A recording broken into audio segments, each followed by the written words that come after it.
Puji Tuhan. Silakan duduk kembali Bapak Ibu. Ya, saya percaya bahwa anugerah Tuhan dilimpahkan. Happy Father's Day buat para bapak-bapak. Dan saya tahu menjadi bapak tidak mudah. Apalagi zaman now, zaman sekarang saudara ya. Menghadapi anak-anak generasi ya Z dan sebagainya. Saya tahu kita perlu panjang sabar. Amin. Ya, demikian juga para orang-orang tua, saudaraku. Nah, kita perlu berdoa terus bagi Timur Tengah, ya, saudara, karena Amerika sudah ikut menyerang Iran karena masalah nuklir. Dan saudaraku, akhirnya hari ini pemerintah Iran mengatakan warga negara Amerika menjadi target mereka. Lalu semua penerbangan Amerika yang menuju ke Timur Tengah sudah dibatalkan. Jadi harusnya tanggal 26 Juni ini minggu depan kami rombongan 20 orang lebih berangkat tur Israel. Tapi akhirnya batal, tapi kita percaya semua mendatangkan kebaikan. Amin. Lalu ada yang peserta kita sudah ketemu melalui Zoom. Waduh, kok saya enggak berangkat? Saya berkata, apakah Bapak mau jadi relawan di sana, ya kan? Ya, memang kita tidak takut mati, tapi tetap Tuhan mau berkata kita harus hidup bijaksana. Amin. Ya, akhirnya kita sepakat kalau Tuhan berkenan ditunda di bulan November nanti. Bagi saudara-saudara yang mau ikut juga silakan. Ya. Dan kita tentunya berdoa bagi perdamaian. Tetap kita percaya Tuhan cinta damai. Katakan amin. Tetapi apa yang sudah dinubuatkan oleh Alkitab akan terjadinya perang Gog-Magog, perang besar yang akan memicu perang dunia ketiga. Kita nggak tahu apakah ini akan terjadi ataukah tidak. Tetapi apa yang dinubuatkan Alkitab memang suatu hari pasti akan terjadi. Tidak sedikit yang tanya sama saya, Pastor Lukas, jadi perang yang sekarang ini antara Israel, Iran, lalu kemudian dengan Amerika, apakah akan menjadi perang dunia ketiga? Saya berkata, tunggu saja. Karena menurut Yehezkiel 38:39, kalau sampai ya Persia yang akhirnya menyerang Israel, lalu Persia didukung oleh yaitu saudaraku Gog ya dan Magog. Gog itu adalah Rusia sekarang. Lalu juga Togarman. Togarman itu adalah Turki sekarang. Nah, kalau sampai misalnya Rusia dan Turki dan juga Cina maupun Korea Utara ikut mendukung Iran nyerang Israel, itu tandanya sudah benar-benar perang dunia ketiga. Tapi kita berharap akhirnya Rusia tidak ikut-ikut, apalagi China, karena China sekarang lebih penting soal ekonomi daripada soal perang. Tetap berdoa, kita memberkati Yerusalem, sebab siapa memberkati Israel, ia akan diberkati Tuhan. Katakan amin. Nah, tahun ini kita terus banyak belajar tentang future foresight.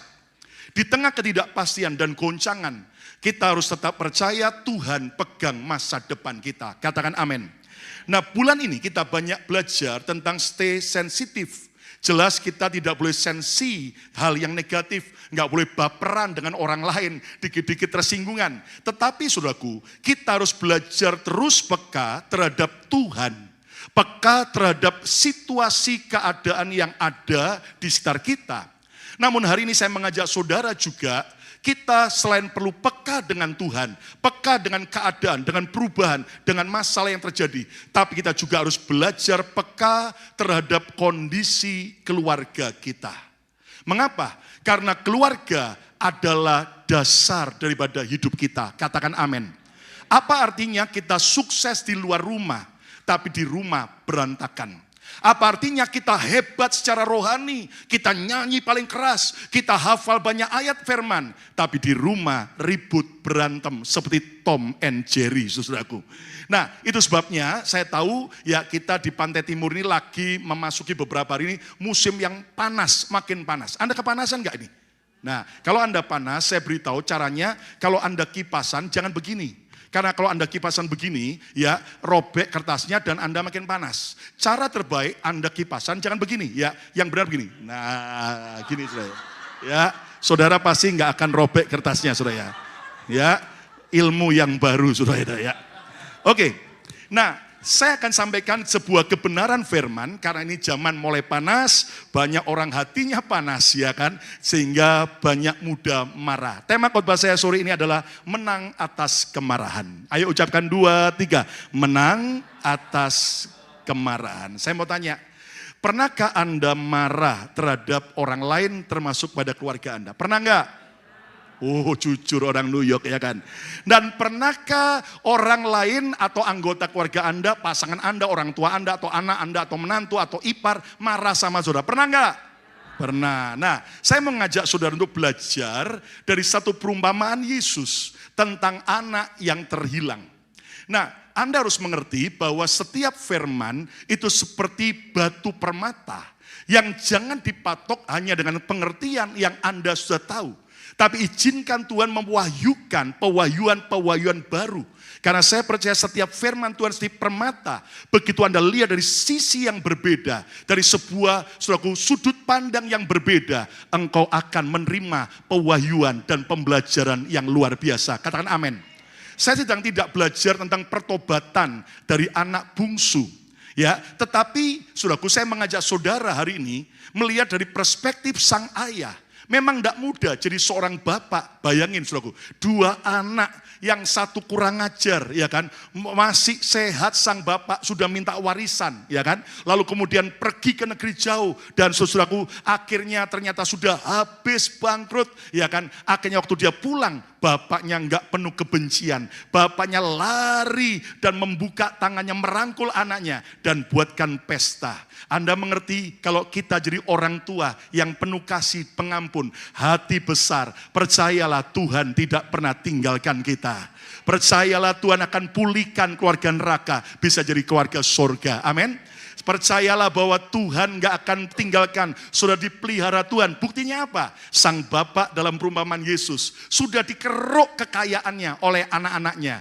Tapi sang bapak gak bangkrut, gak miskin, gak melarat. Si anak waktu bangkrut di negeri jauh dengar, di rumah bapakku banyak makanan, di rumah bapakku banyak pegawainya. Aku mau jadi pegawai bapak. Artinya apa? Kalau saudara tetap hidup penuh dengan kasih, Tuhan akan pelihara saudara. Orang boleh berniat jahat, Tuhan memberkati dan membela saudara. Tepuk tangan yang meriah. Katakan amin. Nah, saya mengajak saudara hari ini, sore ini, melihat dari perspektif sang anak sulung. Anak sulung ini adalah anak yang setia bersama bapaknya, rajin bekerja bersama bapaknya. Tapi herannya, pada waktu sang adik yang sudah hidupnya kacau, jahat, brengsek, ancur-ancuran, pulang bertobat, dibuatkan pesta oleh bapak. Lihat respon daripada sang anak sulung. Lukas 15 ayat 25 sampai 28. Tetapi anaknya yang sulung berada di ladang. Dan ketika ia pulang dan dekat ke rumah, ia mendengar bunyi seruling dan nyanyian tari-tarian. Ada puji-pujian, ada suara yang meriah. Dia kaget, apa ini? Ayat 26.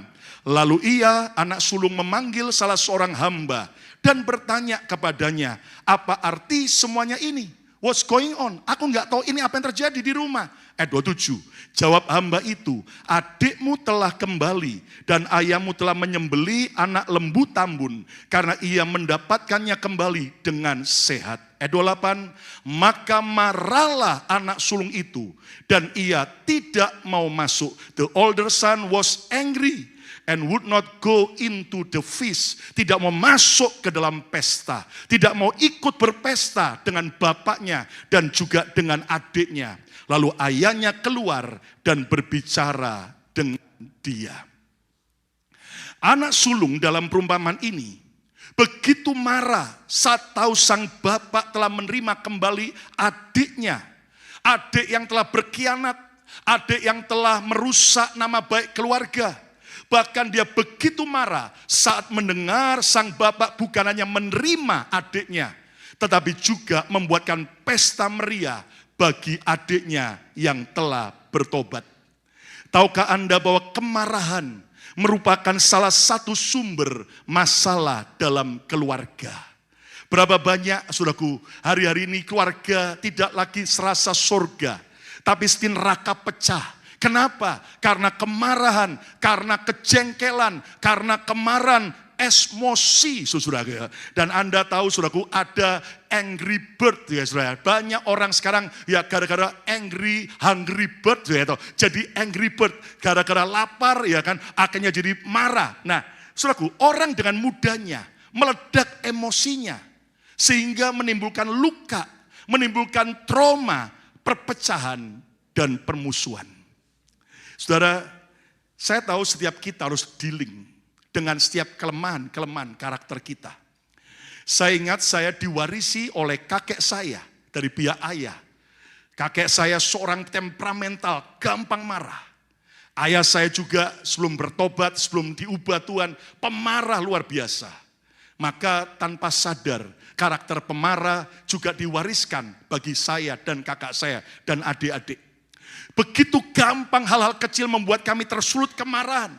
Dan saya tahu sebagai anak Tuhan, sebagai hamba Tuhan, saya nggak boleh membiarkan ini. Saya harus betul-betul izinkan Tuhan mendisiplin saya untuk berubah jadi orang yang tidak pemarah. Kita bisa marah, tapi tidak boleh jadi tukang marah. Katakan amin. Nah, Anda tahu saudaraku, beberapa minggu yang lalu kemurahan Tuhan, saya dengan anak saya yang pertama Yehuda, saudaraku kami pergi ke South Africa, ke Johannesburg dan ke Cape Town, bukan karena yang lain, tapi karena ada jemaat kami yang menikah. Dia mendapatkan seorang suami, orang Taiwan yang besar di Johannesburg. Dan ketika konseling, mau minta nikah, saya bilang oke, yang penting ikuti semua prosedur, selesai, semua ikuti semua prosedur gereja, persyaratan, akhirnya saya bilang oke, kita akan nikahkan. Mau nikah, pemberkatan nikah di mana? Saya pikir di New York atau di state lain, saudara. Enggak, saudara. Di South Africa. Jauh banget, saya bilang, saudara. Dan singkatnya mereka berkata, kami biayai Pastor Lukas, 2 orang dengan istri. Tapi karena istri saya, anak saya yang kedua lagi sekolah, jadi saya komitmen tidak tinggalkan anak yang kedua. Saya dengan Yehuda, pas Yehuda sudah selesai sekolahnya dan kemurahan Tuhan Sabtu kemarin, dia sudah diwisuda dari program masternya ya di Fuller Theological Seminary Pasadena. Kemurahan Tuhan, amin.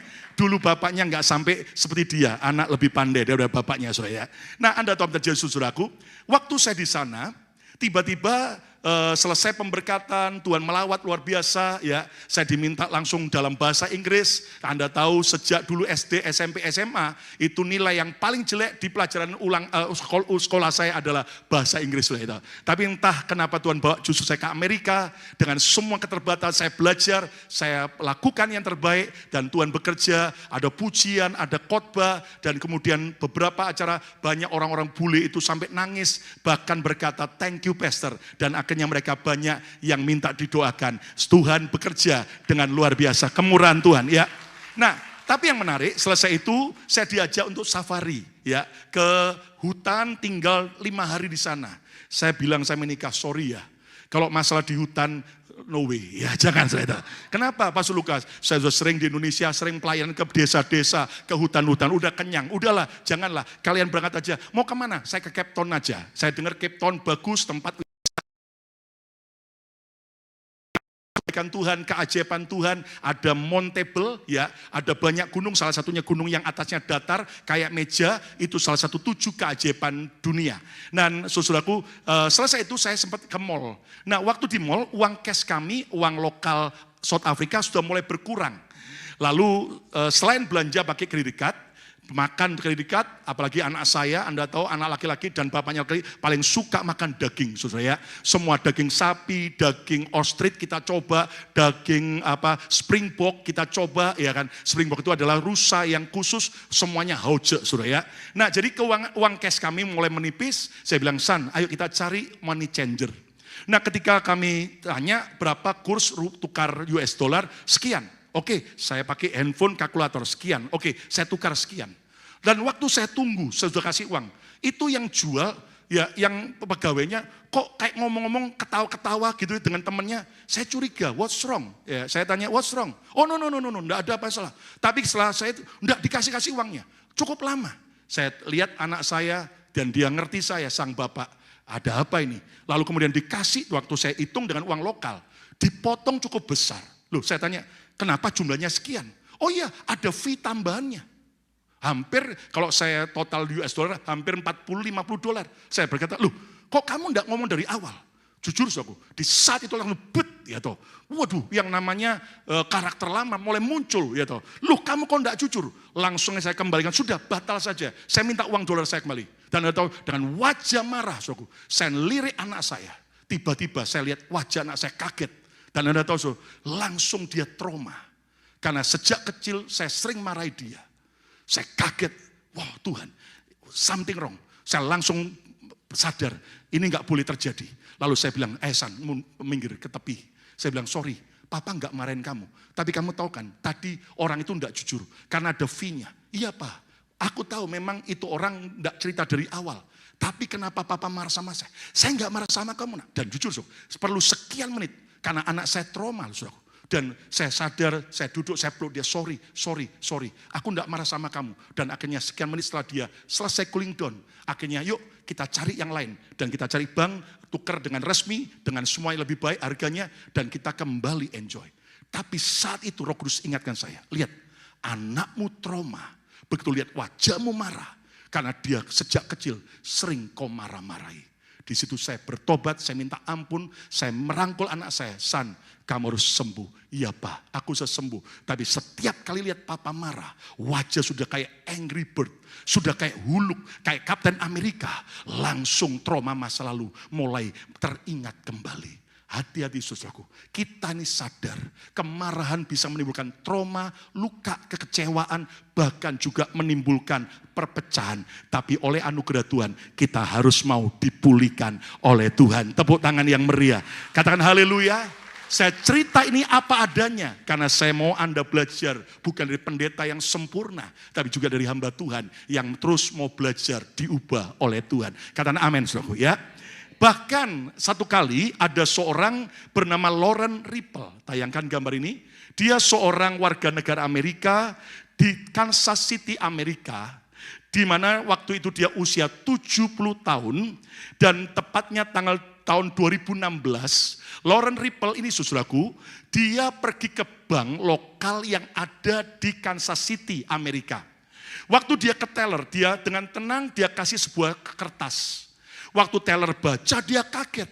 Kenapa? Tulisannya, saya pegang pistol. Tolong segera berikan uang cash. Si kasir panik karena dia tahu dia sedang dirampok. Akhirnya uang cash seadanya di meja diberikan sebesar sekitar $3.000. Setelah Lauren Ripple ini, pria ini menerima uang rampokan itu. Heran, dia nggak segera lari meninggalkan bank. Tapi dia duduk di kursi di tempat lobi bank dengan santai. Nah jelas petugas bank telepon polisi. Waktu polisi datang, Lauren Ripple ini tanpa perlawanan. Dia menyerahkan diri, bahkan uang 3.000 diserahkan ke polisi. Waktu dicek tidak ada senjata. Polisi pun kaget, dibawalah ke tahanan polisi. Selama beberapa hari diintegrasi sampai akhirnya dihadapkan ke pengadilan.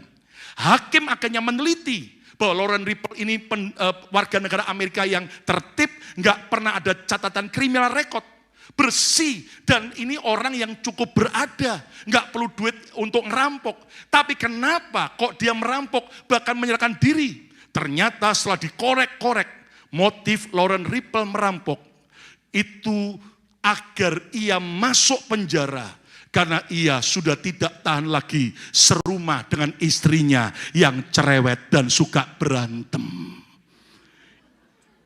Inilah wajah istrinya. Tapi ironisnya, di persidangan setelah hakim meneliti kasusnya, lalu hakim memutuskan Lauren Ripple tidak dipenjara, tapi jadi tahanan rumah. Ripple dijatuhi hukuman tahanan rumah 6 bulan, tidak boleh keluar rumah. 3 tahun masa percobaan, 50 jam kerja sosial. Dan hebatnya hakim berkata, dia harus tetap tinggal satu rumah dengan istrinya. Welcome to the club, saudara. Welcome to the club, ya kan.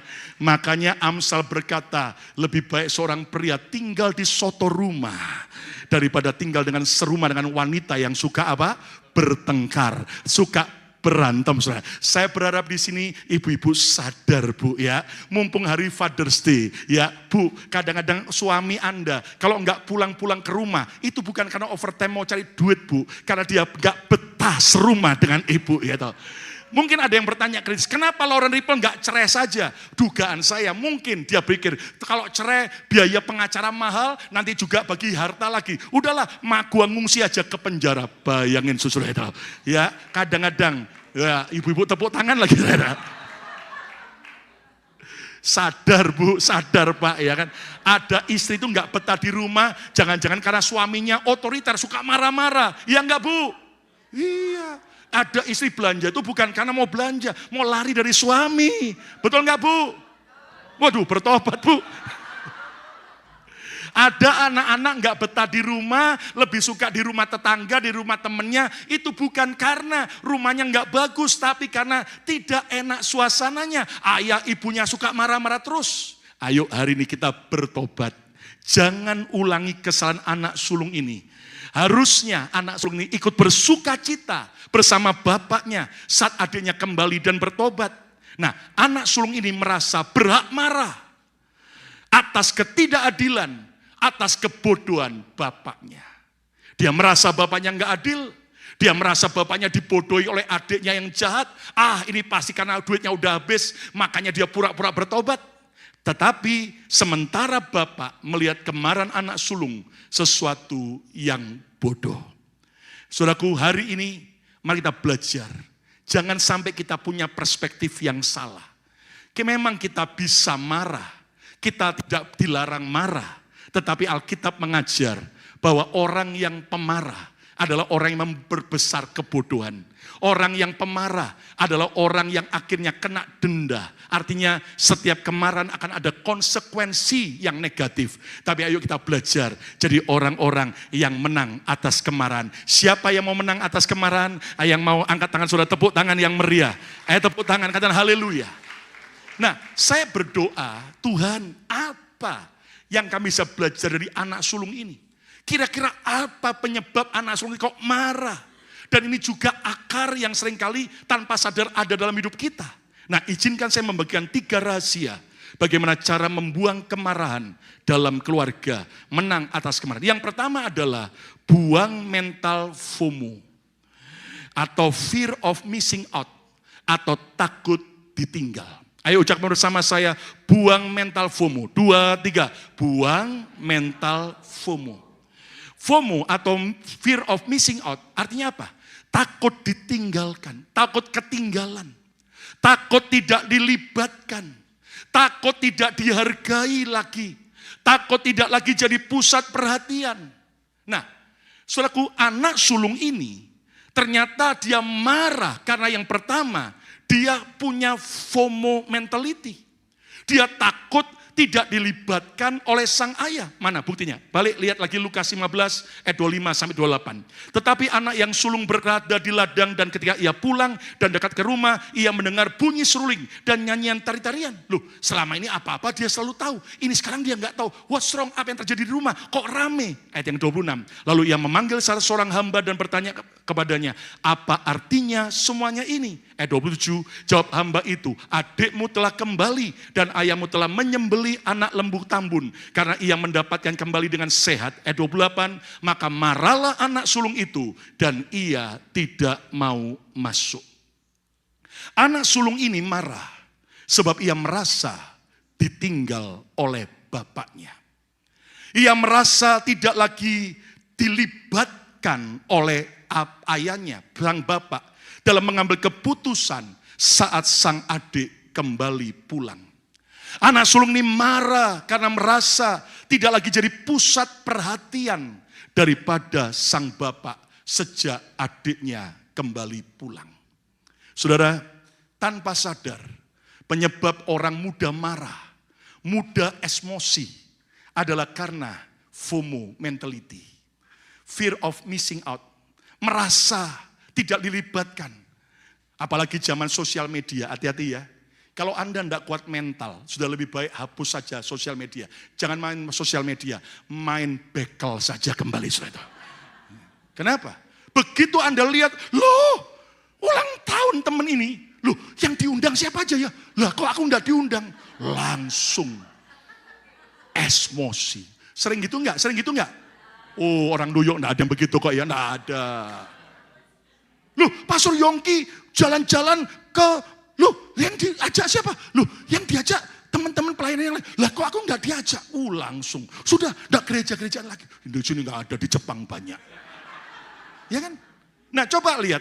Kadang-kadang suami marah, emosi sama istrinya, kenapa? Karena merasa FOMO. merasa kurang dihargai. Sebaliknya istri juga, ya kan? Kenapa ngambek terus sama suaminya? Dikit-dikit bete, dikit-dikit sensi. Karena dia merasa tidak lagi diperhatikan oleh suaminya. Dia marah, kenapa dulu waktu pacaran, dikit-dikit kamu kasih bunga, dikit-dikit kamu kasih surprise, dikit-dikit kamu kasih hadiah. Setelah menikah, jangankan bunga, jangankan hadiah, nggak ada apa-apa lagi. Suaminya nyeletuk, kamu tahu orang mancing. Kalau orang mancing, dia kasih umpan sebelum ikannya ketangkep. Terus kalau sudah ketangkep, apa ada pemancing kasih umpan kepada ikan yang sudah ketangkep? Marahlah istrinya, saudara. Berapa banyak orang tua marah sama anaknya, tersinggung. Kenapa? Karena merasa kurang dihargai. Nah, itu adalah FOMO mentality yang harus kita tinggalkan. Dan gantilah dengan rasa aman, secure di dalam Kristus. Orang puji Anda, orang libatkan Anda, atau orang caci maki Anda, orang menghina Anda, itu tidak menentukan hidup kita. Hidup kita aman di dalam tangan Tuhan. Tepuk tangan yang meriah. Ayo tepuk tangan yang meriah. Katakan haleluya. Kalau tidak, saudara dikit-dikit akan jadi orang yang julid. Ya kan? Loh, ada loh saudaraku. Kadang-kadang kalau sudah berantem tuh repot. Ya kan? Sampai akhirnya ribut. Nah, kalau jemaat sama jemaat suami istri ribut, kadang-kadang cuman ya paling-paling ya maki-maki. Tapi kalau pendeta, suami istri pendeta, habis sama-sama lulusan teologi ya, doktor, sudah tahu. Doktor teologi ya, perjanjian lama, perjanjian baru. Wah, kalau ribut perang ayat, bro. Ada suami pendeta, isinya pendeta sama-sama doktor profesor teologi ya, saudara. Ribut berantem. Waduh, suaminya udah nggak betah tinggal pelayanan. Pulang malam, suaminya udah lapar. Sampai ke rumah, lihat di meja makan. Istrinya buat makanan, masakan kesukaannya, babi kecap. Wah, suami sang pendeta udah lapar, berkata, minta dong babi kecapnya. Si istri pun berkata, jangan mengingini barang milik orang lain. Oh my God, hukum Taurat muncul, saudara. Suaminya sadar, urusan tadi pagi belum selesai nih. Lalu suaminya sadar, dia cari ayat, dia berkata, ampunilah kesalahan musuhmu.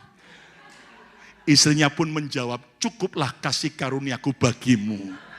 Wah, belum selesai. Lalu sepakir lagi, lalu pendeta berkata, sebelum matahari terbenam, hendaklah padam amarahmu. Ya kan? Lalu isinya ambil semangkuk babi kecap dan berkata, ini terimalah, pergilah dan jangan berbuat dosa lagi. Saudara. Wah, repot perang ayat, saudara. Nah, hari ini belajar, ya. Tadi Pak Jenderal Felix berkata, Abraham diminta mempersembahkan yang paling dicintainya. Waktu itu apa? Ishak. Sekarang mungkin bukan Ishak yang paling kau cintai. Ego, harga diri. Mau enggak ketika Tuhan berkata, demi keluarga bahagia, persembahkan egomu. Ishak yang paling kau cintai. Siap? Yang ngomong cuma satu orang, ada belum? Mau? Ku telah mati. Terus? Dan tinggalkan. Terus? Cara hidupku yang lama. Wih, nyanyinya BMC New York keren. Malaikat sampai minder. Waduh, sampai saya ini minder. Gitu. Kalau nyanyi. Pulang gereja, baru ya suami lupa gandeng istri langsung udah. Loh katanya, ku telah mati. Tiba-tiba lihat Instagram ada orang maki-maki Anda langsung. Loh katanya, ku telah mati. Ayo, come on church. Miliki secure, rasa aman di dalam Tuhan.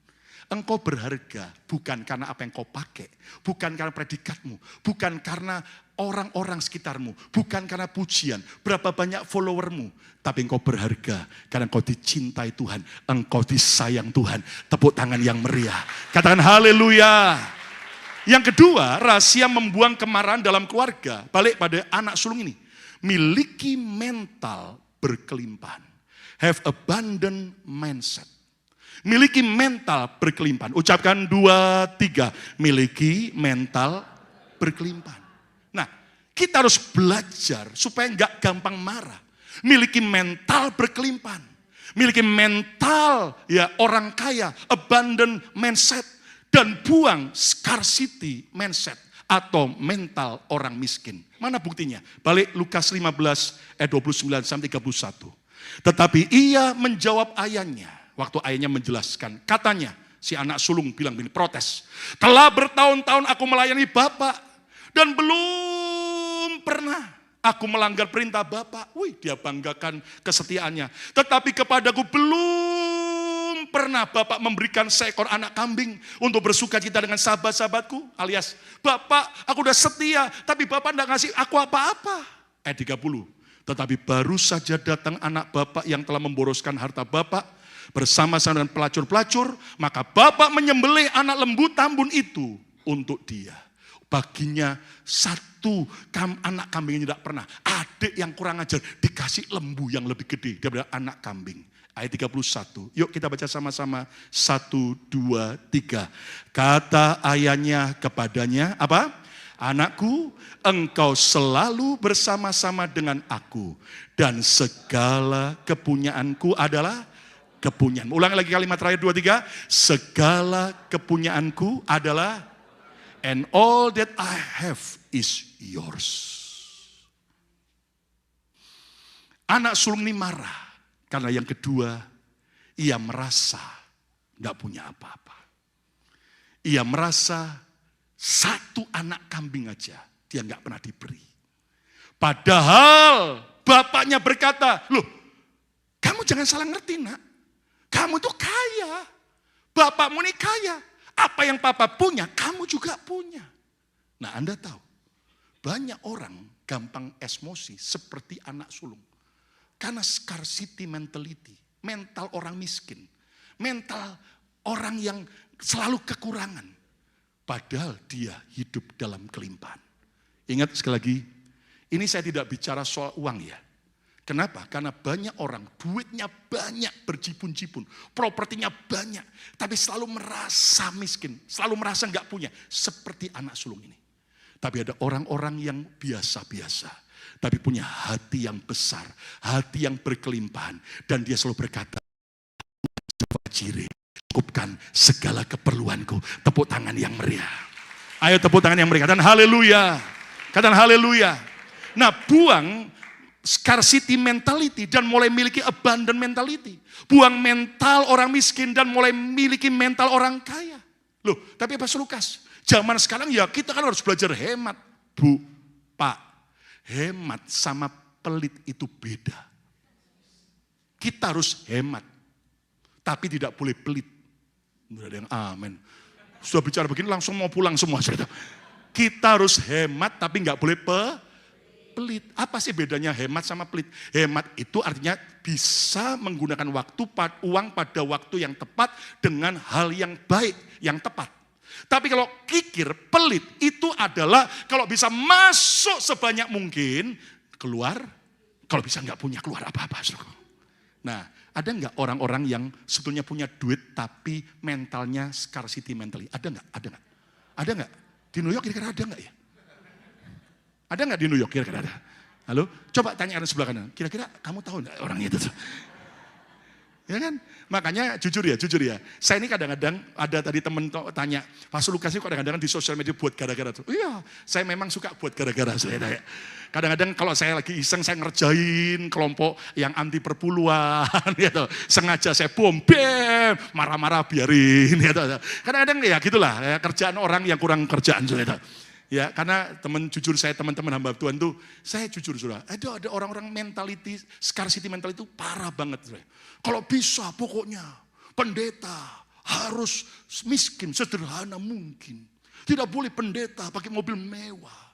Padahal dia sendiri pakai Jaguar. Loh, kadang-kadang maaf saudara, persembahan itu memang gak ada paksaan. Tapi Tuhan tuh menguji hati kita kok. Kenapa? Kita harus hemat. Tapi gak boleh pelit, gak boleh kikir dalam soal memberi untuk Tuhan dan sesama kita. Katakan amin. Kenapa saudaraku? Loh, tapi kan itu uang-uang saya. Saya mau pelit atau tidak kan urusan saya. Bro, Alkitab berkata, orang kikir tidak masuk surga. Aminnya cuma segitu. Woi langsung mana ayatnya? Nggak usah saya buka, cari sendiri di rumah, enak aja saudara. Orang pelit tidak masuk surga. Apa buktinya? Karena gara-gara terlalu pelit. Waktu Tuhan datang meminta dosanya saja, dia tidak mau kasih. Gara-gara pelit saudara. Senggol kan, jangan pelit, ya kan? Ayo, masih ingat kan? Kalau dulu ya kasih persembahan nyanyi lagu apa? Persembahan kami. Ya, sedikit sekali. Terus? Belum. Tangan masuk kantong cari duit yang paling pengalaman semua. Terus dilanjutkan apa? Kiranya Tuhan terimalah apa? Dengan senang hati. Dulu waktu saya kecil di gereja nyanyi begitu bangga. Lama-lama saya mikir, ini kurang ajar lagu ini. Ngasih persembahan sudah sedikit, bangga lagi, maksa Tuhan terima dengan senang. Yang ku beri sedikit sekali, kiranya engkau terimalah dengan gigit jari. Kita maunya minta diberkati berlimpah-limpah, tapi pelitnya bukan main. Dengar para wanita-wanita, dengar. Wanita-wanita yang masih bujangan, yang masih belum menikah, kalau engkau diajak pacaran, diajak dating, lalu waktu makan, begitu selesai makan, suruh bayar sendiri-sendiri, pecat langsung. Langsung delete blok nomornya. Loh, yang ngajar siapa? Pastor Lukas Kusuma dan Pastor Yongki. Dan Pak Jenderal Felix, begitu aja bilang. Loh, masih pacaran aja baru PDKT, pelitnya bukan. Apalagi sudah menikah, menderita bu. Waktu saya jalan-jalan di South Africa, ya kan, habis lihat-lihat museumnya Nelson Mandela dan sebagainya, lihat souvenir, lalu ada bagian jual kaos-kaos t-shirt. Saya sampai satu t-shirt, kagum saya. Sampai saya foto di sosial media saya. Tulisannya begini, gede, kaos hitam, tulisannya putih. No wife, no life. Tidak ada istri, tidak ada kehidupan. Betul enggak? Betul enggak? Waktu sampai pulang Amerika, istri saya berkata, no husband, no money. Makanya pria sejak menikah disebut suami. Ucapkan bersama saya, S semua, U uang, A adalah, M milih, I. Amin Ibu. Mulai sekarang ya semua nomor PIN ATM dan semuanya ya harus gabung join account. Katakan amin. Sejak menikah bukan lagi dua tapi jadi. Nah, lihat beberapa pria. Sabar Pak. Sejak menikah seorang wanita disebut sebagai istri. Katakan bersama saya istri. I-S-T-R-I-I iman. Wanita harus punya iman. S setia. T taat. R rajin. I irit. Lah lihat sekarang bapak-bapak. Ya kan? Enggak kok Pak, saya enggak belanja lagi, saya jarang ke mall. Iya mall enggak, shopping online jalan terus, datang terus. Ding dong gitu. Ya, itu yang ketawa pengalaman soal itu. Nah, apa perbedaan scarcity mentality versus abundant mentality? Lihat, yang pertama, selalu tidak cukup. Selalu merasa enggak cukup, kayak anak sulung ini. Selalu merasa kurang. Sementara abundant mentality, mental orang kaya, selalu percaya telah tersedia lebih dari cukup. Ayo, di tengah situasi ekonomi seperti ini, memang kita harus bisa bijak menggunakan uang. Tapi tetap kita percaya Jehovah Jireh, Allah yang menyediakan lebih dari cukup. Tepuk tangan yang meriah. Katakan amin. Lalu, yang kedua bersaing agar tetap di atas. Oh, supaya saya di atas, supaya saya sukses, saya harus hancurkan yang lain. Saya harus injak jegal yang lain. Itu scarcity mentality versus berkolaborasi agar tetap di atas. Ini orang hatinya besar. Bro, lu punya kelebihan, gua punya kelebihan. Ayo kita kolaborasi supaya kita makin maju. Gereja enggak waktunya bersaing. Enggak ada yang amin, amin. Makanya saudaraku, saya sedih kalau akhirnya ada yang merasa gereja saling bersaing. Udahlah, enggak zamannya. Kita kolaborasi. Amin, saudaraku. Ya, dan mari kita belajar percaya, saudaraku. Ketika kita punya hati besar, maka berkatnya pun juga akan makin besar. Amin. Apalagi takut berubah versus merangkul perubahan. Anda tahu, saudaraku, orang yang mentality miskin itu takut dengan perubahan. Waduh. Apalagi zaman AI. Percayalah AI itu kalahnya sama AI. Amin, saudaraku. Ya kan? Tapi orang yang punya mental yang berkelimpahan merangkul perubahan. Saya waktu di di California kemarin, ya kan, begitu mendarat malam lewat dari LAX menuju ke Pasadena, tempat anak saya apartemen, kita sengaja nggak tinggal di hotel, tinggal di apartemennya dia, apartemen daripada Fuller, supaya kita sama-sama 4 orang kumpul di kamar kecil untuk family time. Anda tahu, saudaraku, waktu lewat ke downtown LA, langsung handphone kita berempat, jam malam. Karena Anda tahu menakutkan, karena demo dan protes begitu.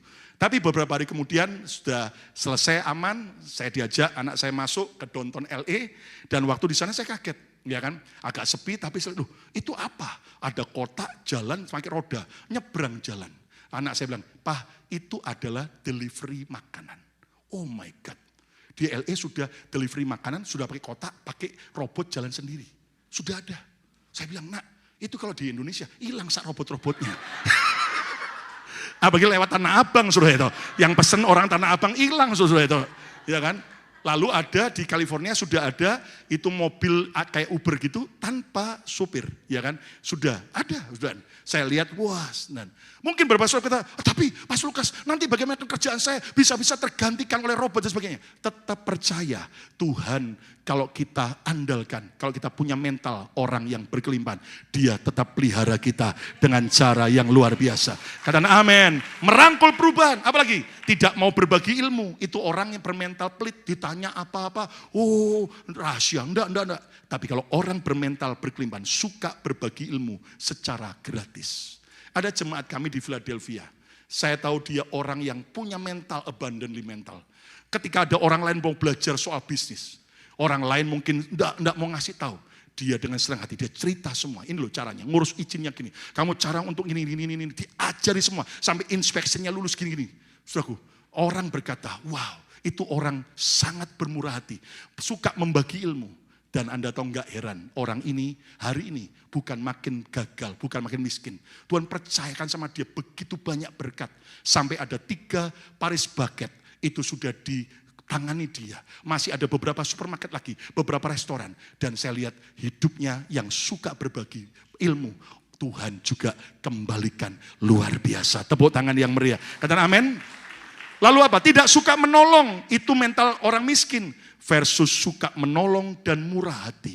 Dan yang keenam, berpikiran sempit dan menolak perubahan. Versus berpikiran luas dan merangkul perubahan. Jangan ulangi kesalahan anak sulung yang punya, yaitu saudaraku, mental orang miskin. Yang ketiga, yang terakhir, apa rahasia membuang kemarahan dalam keluarga? Yang ketiga, utamakan hubungan lebih dari yang lain. Ucapkan bersama-sama yuk, 2, 3. Utamakan hubungan lebih dari yang lain. Lihat ayat yang terakhir, Lukas 15 ayat 32. Apa pesan Bapak terakhir? Yuk baca sama-sama, 2, 3. Kita patut bersukacita dan bergembira. Ulang lagi lebih keras, 2, 3. Kita patut bersukacita dan bergembira karena adikmu telah mati dan menjadi hidup kembali. Ia telah hilang dan didapat kembali. Saudara, sengaja perumpamaan Yesus berhenti di ayat ini. Tanpa ada penjelasan apa respon si sulung. Apakah dia terima nasihat ayahnya, masuk ke pesta, ataukah responnya tetap mengeraskan hati dan terus marah. Yesus berhenti di sini. Mirip dengan kitab Yunus. Kalau Anda baca jeli kitab Yunus, pasal terakhir, ayat terakhir, diakhiri dengan tanda tanya besar. Itu artinya apa? Yesus dan Alkitab sedang berkata, pilihan di tangan kita. Bapak ini memberi pesan, nak, kamu kok marah? bersuka cita dengan Bapak. Karena walaupun adikmu salah, adikmu udah jahat, tapi bagi Bapak lebih penting hubungan Bapak anak daripada sekedar karakter yang jahat. Jujur, ini kesalahan kita. Waktu Tuhan menjelaskan ini, saya nangis. Karena seringkali tanpa sadar, kita lebih mementingkan yang lain. Hubungan, relationship rusak, hancur, musuh-musuhan, gak apa-apa. Yang penting ego tetap dihargai. Tuhan berkata, enggak begitu nak. Kamu mesti anak sulung. Demi yang penting ego kita, harga diri, rasa tersakiti, mau balas. Maka hubungan mertua menantu putus juga enggak apa-apa. Hubungan orang tua anak berantakan juga enggak apa-apa. Suami istri cerai enggak apa-apa. Karena egoku disakiti. Itu seperti anak sulung. Saudara, utamakan hubungan lebih dari yang lain. Kenapa? Anak sulung ini tidak bisa ikut bersuka cita dengan bapaknya. Sebab ia mementingkan karakter adiknya yang jahat lebih daripada hubungannya sebagai kakak adik. Dia berkata, oke, putus-putus. Enggak pernah lagi ketemu, enggak apa-apa. Karena kamu sudah terlalu jahat. Beda dengan hati Bapak. Berikutnya, sementara Bapak ini lebih mementingkan hubungan kasih dengan anak-anaknya. Lebih daripada harta, lebih daripada karakter, maupun reputasi. Saudara, bagaimana dengan kita? Kita kadang-kadang dalam gereja berantem, pecah gereja. Karena apa? Ego. Gak apa-apa, keluar gereja, ego. Karena saya gak dihargai. Padahal Tuhan mengajar, lebih utamakan relationship. Hubungan yang baik dengan Tuhan dan dengan sesama. Lebih daripada yang lain. Tepuk tangan yang meriah bagi Tuhan. Ayo tepuk tangan, katakan amin.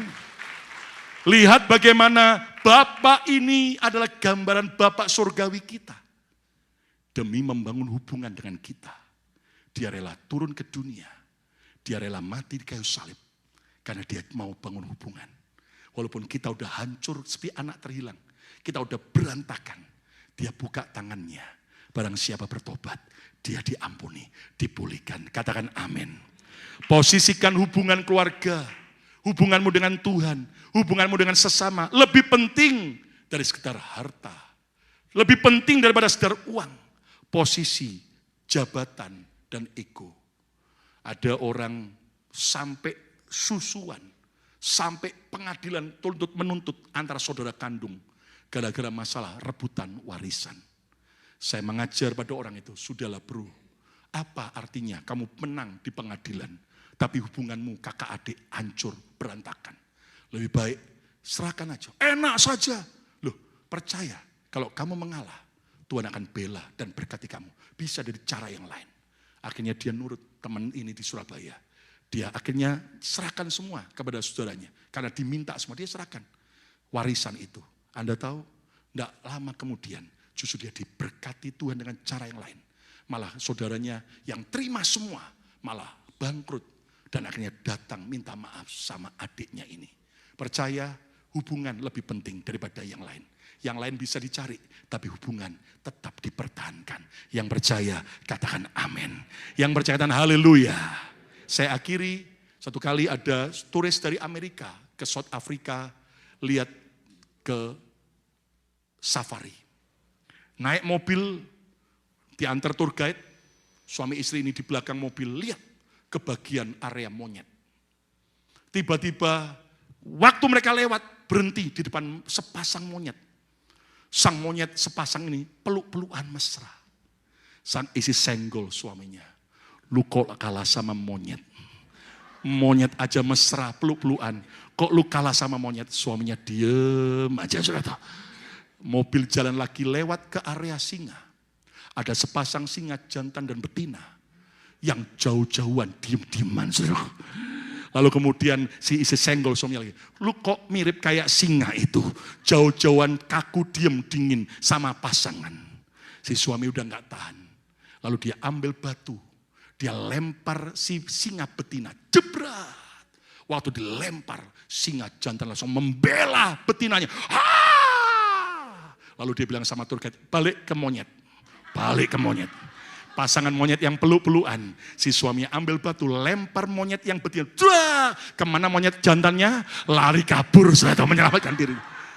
Lalu suaminya senggol isinya, mesra, enggak jaminan. Tapi rela berkorban, rela mati, membela, itu lebih jaminan. Well, bagaimana dengan pasangan saudara? Mari tobat sama-sama, amin. Kesimpulannya, jangan ulangi kesalahan anak sulung ini, dan jangan suka marah-marah terhadap keluarga, terhadap orang lain maupun Tuhan. Rahasia membuang kemarahan dalam keluarga, yang pertama, buang mental FOMO, pemain musik silakan, worship leader juga. Dan buang mental FOMO, takut ditinggal, fear of missing out, belajar punya rasa aman, secure di dalam Tuhan Yesus, karena engkau dan aku berharga, karena Tuhan cinta saudara dan saya. Katakan amin. Yang kedua, miliki mental berkelimpahan. Kalau kita mau belajar punya hati yang berkelimpahan, bermurah hati. Ingat Amsal pasal 11 dalam bahasa Inggris The Message Bible berkata, dunia orang murah hati akan makin diperluas. Tapi dunia orang pelit atau stingy word akan makin dipersempit. Kalau Anda mau makin diperluas hidupmu, maka belajarlah punya mental berkelimpahan. Dan yang ketiga, utamakan hubungan lebih daripada yang lain. Happy Father's Day, dan biar kita makin menang atas kemarahan kita. Ayo berdiri bersama-sama, datang pada Tuhan, dan Tuhan kami sadar, bukan orang lain, bukan keluarga kami harus berubah dulu, tapi kami dulu yang harus bertobat, harus berubah, membuang semua mental FOMO, membuang semua Tuhan mental kemiskinan, tapi memiliki mental berkelimpahan, dan kami mau utamakan hubungan lebih daripada yang lain. Terima kasih Tuhan.